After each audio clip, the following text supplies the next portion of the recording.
So we're back with In the Air, On the Air, and now we're so happy to introduce our guests. This is our first show, as we mentioned earlier. So Chris, I'll give you the pleasures of introducing our guests this morning.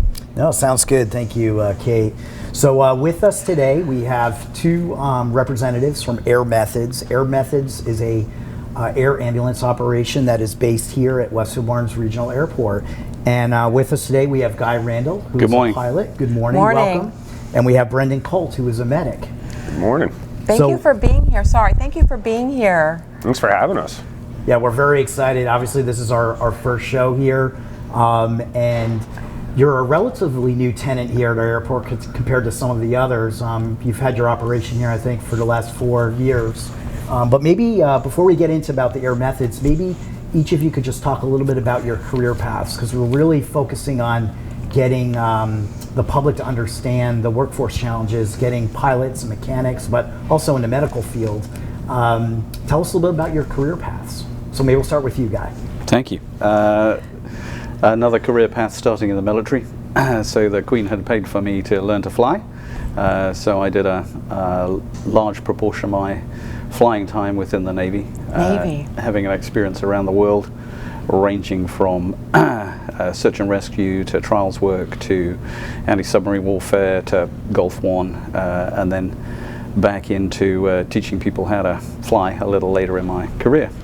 Then moved over to the US, converted my licenses over to a US license, and then picked up a job with Air Methods and started flying HEMS, helicopter EMS, in 2016, and have been flying with them since. Nice. So a very rewarding job, that's for sure. That's great. That's awesome. Well, welcome to the US. Thank you. And Brendan, why don't you tell us a little bit about your career path as a medic? So I started in EMS in 1998 in the town I grew up in, and then later on began working full-time in Hartford. Worked in Hartford full-time for almost 20 years. I actually just left the company I was working for back in April. I was still there per diem. But became a paramedic in 2005, and then kind of hit a point that I needed a different challenge and something new, and then got hired up at Dartmouth Hitchcock, flying up there for their flight program. Was there about a year, and then Hartford Hospital's LifeStar began hiring paramedics, and I was the #2 paramedic ever hired there, and I've been there since. That was back in 2017. So you went from ambulance type of medic so you went from land to air. Correct. Yeah. Interesting. Well, thank you for sharing that, and thank you for being here. We're very excited to learn about Air Methods. So maybe you can just give us a brief history about Air Methods overall as a company, but also the partnerships with Bay State Medical Center and Hartford Hospital, like how that works. So Air Methods has contracts with a number of different hospitals across the whole of the US. They have about 1,000 pilots. And we assign 4 pilots to each base so that we can run the aircraft on 12-hour shifts, 24 hours a day, 365 days a year. So the company is responsible really for all the training of the pilots, all the aircraft and maintenance for the pilots. So we have a couple of mechanics assigned to each aircraft as well. So the Air Methods side of the house has a complement of pilots and mechanics, and depending on the contract with the hospital, whether the hospital own the aircraft or rent the aircraft from Air Methods, depends how it's set up and how the contract is done. And we have an area manager that's responsible for the local bases, and they report back to the head office direct from there. So it's quite a sensible sort of setup, and then we try and tailor all our contracts to what the hospital needs and requires. So with your contract with Hartford and Bay State, do you have a particular geographical area? Like, what's the farthest you can go out, I guess, to service someone and bring them to the hospital? So our service area can go quite a large area. So I have been picking up towards the Albany direction, out to Boston. I think I flew out there the other day. So we'll cover where needed, and they'll try and use the aircraft locally to mix and match so that we can provide the best service for the patients that we need to pick up. So our call area can vary as calls come in for other aircraft. So do you cover New England, or is it just, like you said, Albany? So that's New York State, obviously right. Connecticut. in Massachusetts. Are Yep. there any other states that you can go into? I don't know, you might be Yeah, able to.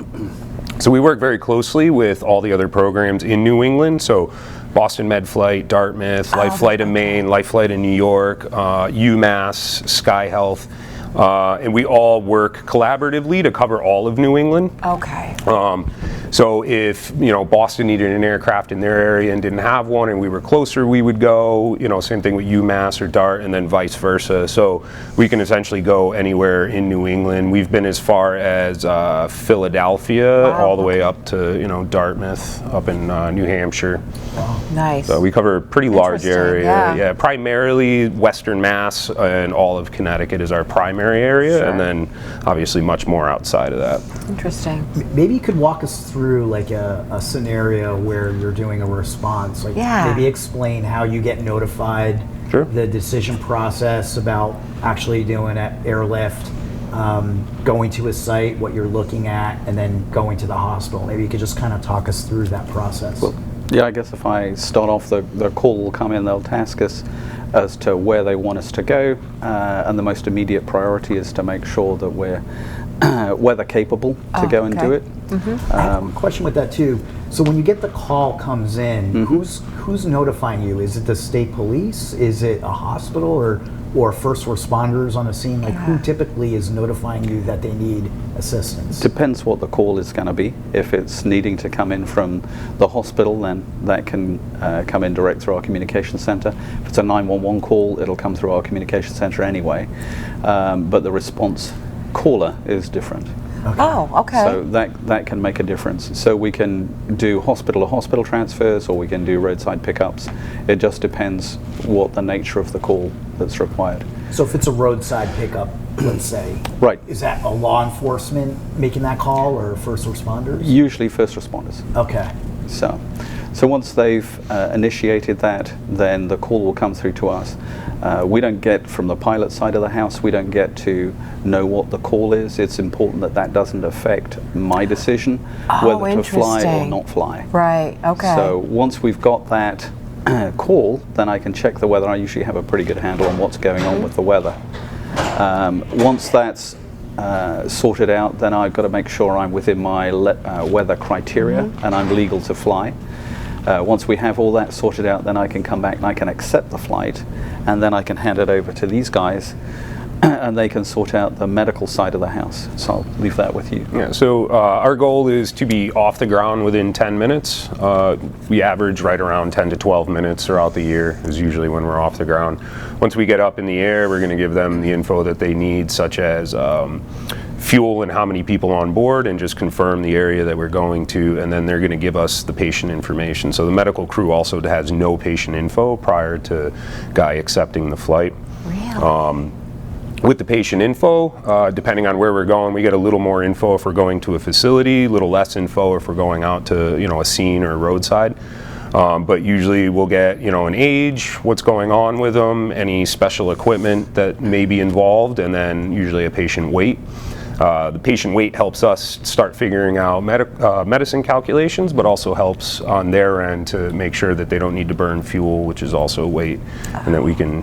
So we're not weight limited in the aircraft. Yeah, right. So, and then on the way out there, usually the two med crew are discussing back and forth kind of treatment options and just kind of going through a bunch of what ifs. Everybody's got certain styles and ways of doing things. Me and Adam have worked together for a long time, so we'll talk about who's getting report, who's going to bedside, if we're going to perform any procedures, what medications we want to use and stuff like that.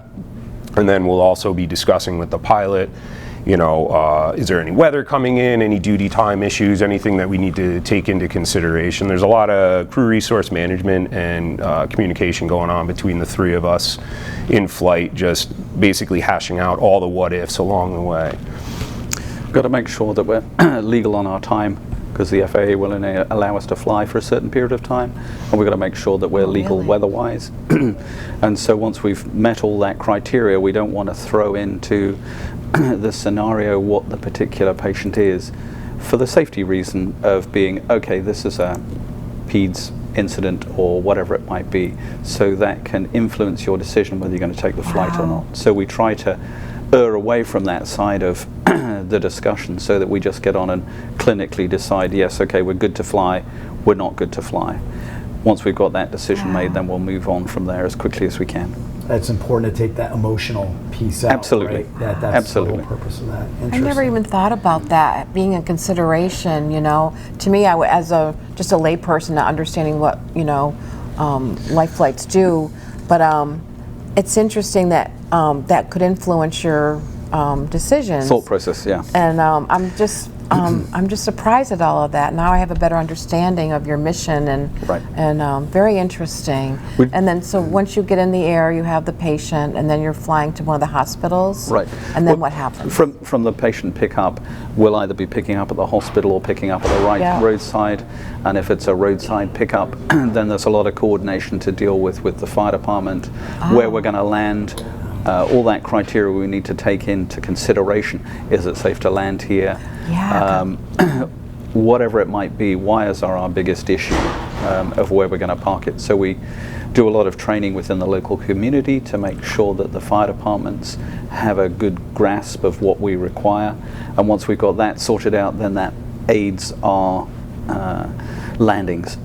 Bear in mind, we'll do these day and night, so it doesn't matter. So you've worked with our local Westfield Fire Department? We'll work with all of them, yeah. All the local fire departments. I'm sorry, Chris, can I ask you, have you ever done a landing in Westfield, a site landing? What do you call them, roadside? A roadside pickup, yeah. I believe early on, I think the first couple weeks, it wasn't in Westfield, it was just outside of Westfield, okay. but we were requested by Westfield Fire. Interesting, so, okay. And then we'll work with them sometimes to take patients out of Noble Hospital.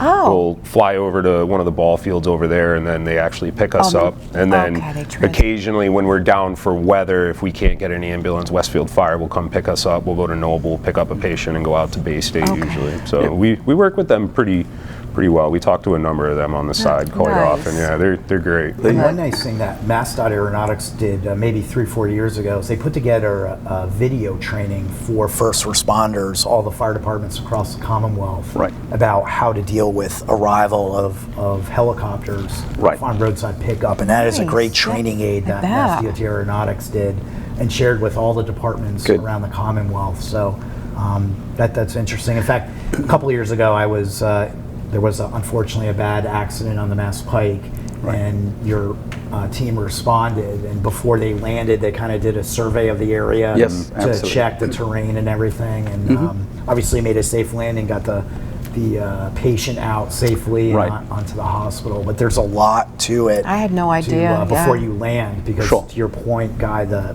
wires or trees or signs, overpasses. Road signs. I mean, there's a lot.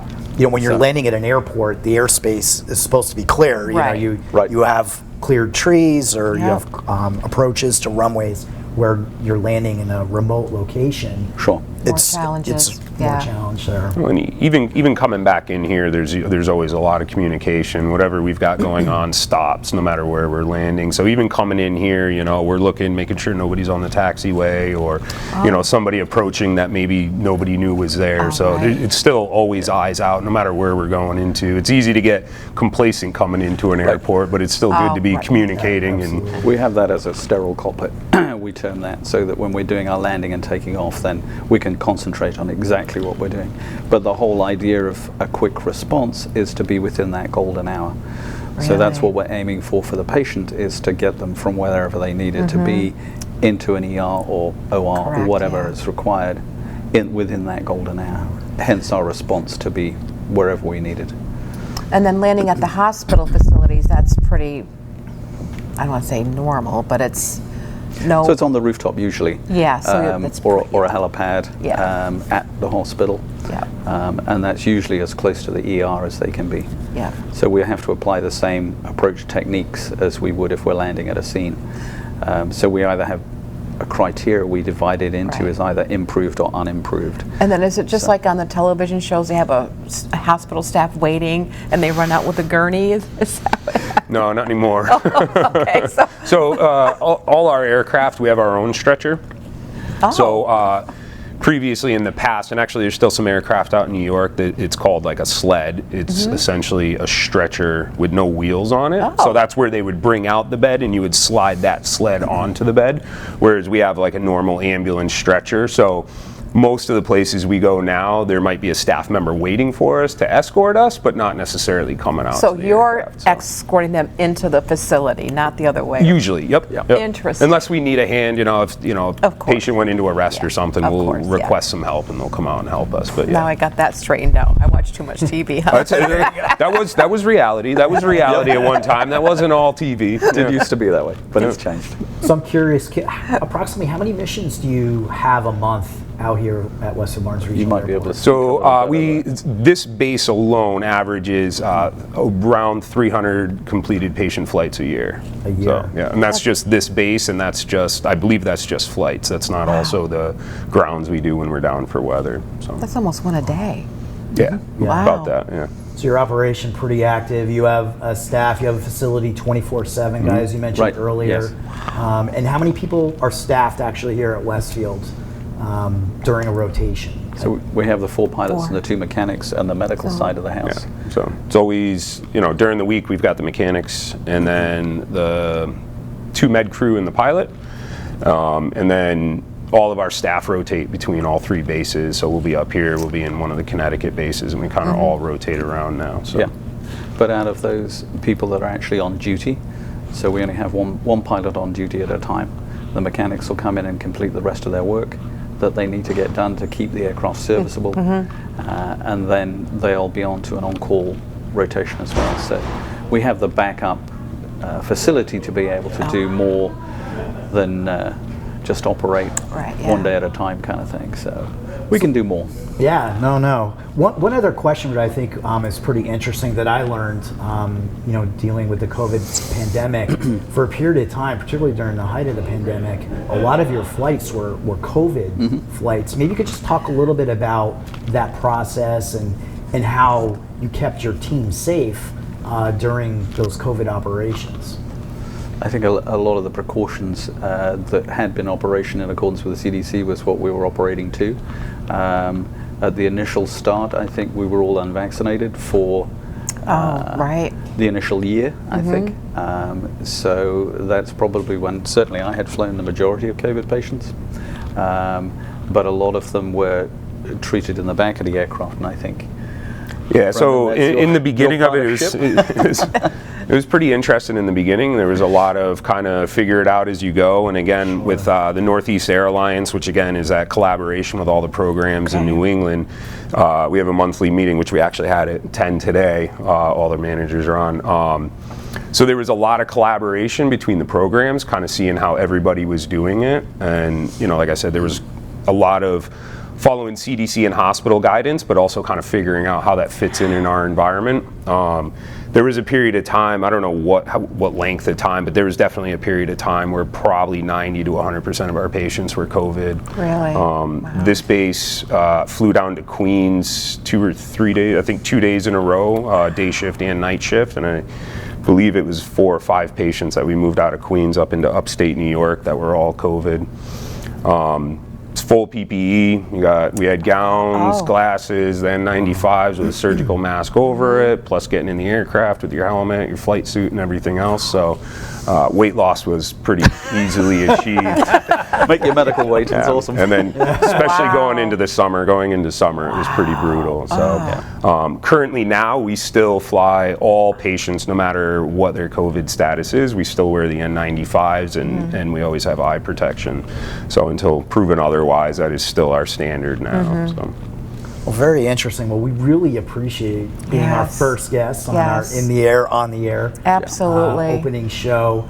Before we break to get a tour of the helicopter, Kate, I don't know if you want to have any closing remarks. No, I just thank you for your time. It's very interesting. I really didn't know. I knew very little about air methods and what your function was. I knew what your function was, but I didn't know the challenges that you face day in and day out when you have to go and service your mission.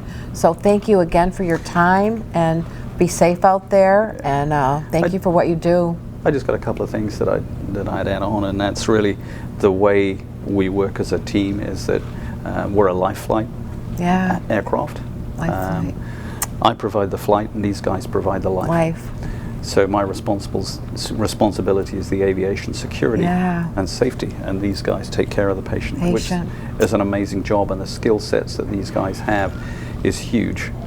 They've done a lot of work prior to getting into the aviation side of the house. And just one story I'd relay to you, I think, about how we take care and refer to our patients. I had landed at a hospital. I didn't go into the hospital because they were going on a road transport, so I stayed with the aircraft for the security reasons, really. And a gentleman wanted to come up and speak to us at the aircraft, so I got all the bits and pieces sorted out in the aircraft and went and had a conversation with him. And he turned around and he just said, thank you for what you do. And I was like, wow, okay, I appreciate that, thank you. And he had commented that he'd had a stint 10 years ago, and he turned around and he said, thank you for flying me to go get that done. I've now had 10 years with my wife, 10 years with my family, and 10 years with my grandchildren. And if you hadn't, I know, because it's kind of like, whoa, that's... Wow. And we don't appreciate, I think, on our day-to-day basis, the effect that we always have on people's lives. And I relay that story because there's a lot of issues out there about costs and this kind of thing, but the actual impact on human lives is far larger than we actually realize. So I just wanted to put that out there and just... Well, thank you for sharing that. And we're so happy that you're a tenant here and that Air Methods, chose Westfield Barnes Regional Airport. So thanks again for your time and your service. Thank you very much. We get a great service from the airport. Thank you. Thank you. You're welcome. So Chris, our first show. First show is done. We got it done. Our next show is when, Kate? Well, we're going to have another show in June, and we'll have a surprise guest for that one as well. And we hope you can watch the show on Channel 15. I think we're going to post it on our website. Is that correct, Chris? Yes. And not the city's website, just our airport website. Our website goes through the city. To the city. Yep. So thanks again. So this is In the Air, On the Air. And thanks everyone for watching. See you later.